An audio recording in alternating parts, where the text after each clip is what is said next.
Svojevremeno je naš najbolji sudija svoga vremena, Miroslav Radoman, govorio: obratite pažnju na ovog momka. Istovremeno, pažnju u označenom pravcu usmeravali su i nekadašnji sudija i kontrolor Petar Tadić, otac predvodnika današnje srpske reprezentacije Dušana, kao i dugogodišnji fudbalski radnik iz Lovćenca Nenad Nikolić. Momak se zvao Novak Simović. I danas se tako zove, samo što nam danas nisu potrebni putokazi u njegovom smeru. Danas je on fudbalski sudija sa znakom FIFA, koji s ponosom nosi već 2 godine. Fudbalsku školu je prošao u Vrbasu, igrao je za Njegoš, a u pištaljku dunuo na razmeđu milenijuma i ne ispuštao je već pune 2 decenije i koju godinu pride.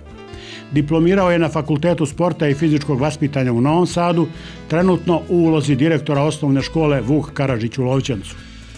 Učesnik je 2 evropska univerzitetska prvenstva, u fudbalu 2003. 3. mesto i u futsalu 2005. šampioni, oba puta u Italiji. U sudijske tokove, kako svedoči, upao je slučajno, a ostao namjerno. Pre 9 godina dospeo je na superligašku listu, a na UEFA-inim testovima, kojima je rukovodio čuveni Kolina, postigao je najbolji rezultat. U međuvremenu sudio je kvalifikacione utakmice Lige šampiona i Lige Evrope.